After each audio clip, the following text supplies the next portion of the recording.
Okay, sorry, I'm afraid this video's a little poor in quality and I look bright pink. It's because the webcam fitted to the iMac is a bit rubbish and I haven't got another camera at the moment. But what I wanted to do was quickly share with you the review of the ABBA vinyl collection 2010 that's in this month's Hi-Fi World magazine. It's actually dated April 2011. Available in the UK. I'm not sure where else it's available, but I thought I'd share it with you anyway. It's quite tantalising in many respects because it's not really complete in what it says. You'll see what I mean as we go along. Alright, so this is written by a gentleman called Paul Rigby. And basically it says, ABBA created some of the most perfect pop records the world has ever heard, and had a perfect visual and sonic combination. Let's take the complex yet relatively shallow, but very important for any pop outfit, physical attributes first. The band was fronted by two beautiful girls. Young teenage boys would undertake long philosophical discussions about which of the two they fancied the most. Girl fans loved the lead singer's look, their style and their choreography, and ignored the blokes. Oh, and the band was Swedish. As for the music, it was supremely melodic, infectiously catchy, and you could hum along to it after 30 seconds. More to the point, it was quality stuff. Songwriters Benny Andersson and Björn Ulvaeus actually crafted excellent songs. If they'd been writing 40 years earlier, they would have been sitting within Tin Pan Alley, competing with the likes of Irving Berlin, Gershwin and the other contemporary pop purveyors of the time. Putting the two together was sheer genius.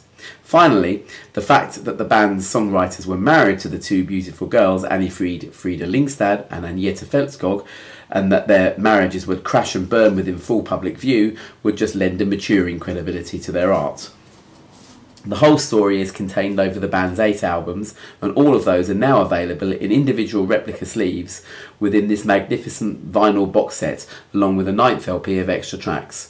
The box contains Ring Ring, Waterloo, ABBA, Arrival, ABBA the Album, Voulez-Vous, Super Trooper and The Visitors. The extra LP, ABBA Tracks, features on the A-side the 5 A-sides not included on the original studio albums. The B-side features a selection of singles B-sides and a rare track that first saw the light of day in the late 90s, Put On Your White Sombrero. Finally, you receive a 50-plus page booklet detailing the band and the albums. I spoke to the box set's official consultant from his home in Sweden, Carl Magnus Palm, about the project and the attention to detail that he oversaw. The albums are replicas of the original Swedish editions of those albums, which means that for the first 2 or 3 albums, you get inner sleeves with advertisements for other albums on them. We were very careful that we had the correct ads for each album.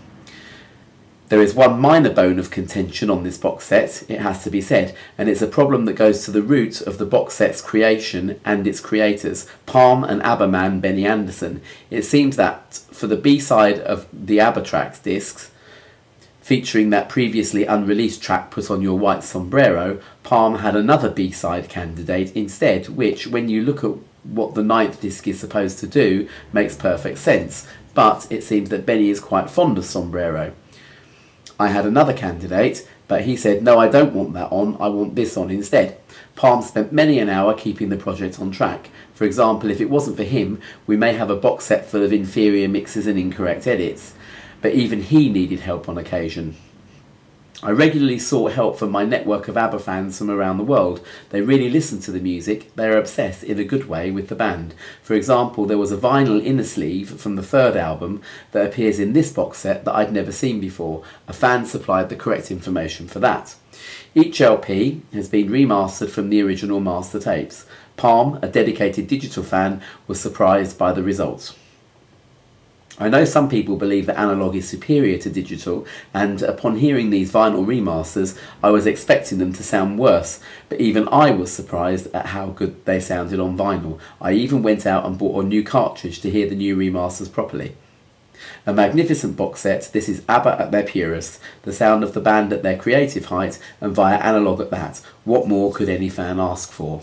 So really, the bone of contention here is what was the track that Carl Magnus Palm wanted on the album that Benny didn't. And also, it doesn't really mention very much about the quality of the vinyl the new vinyls compared to the original vinyls. I'm keeping the original vinyls. I at the moment can't afford this box set anyway. It's over £120, and to be honest, the only vinyl album that I've not got from theirs is Ring Ring. I've got most of the B-sides that that aren't on the albums that I want, so really I'm quite happy, but it would have been nice to have known how the sound quality compared to the original vinyls, and also I presume we're saying when it talks about incorrect edits, I'm presuming that Dancing Queen has its normal 1976 edits to the second verse, but yes, let's hope for that. Okay, alright, thanks for watching, and sorry about the crap quality again. Bye.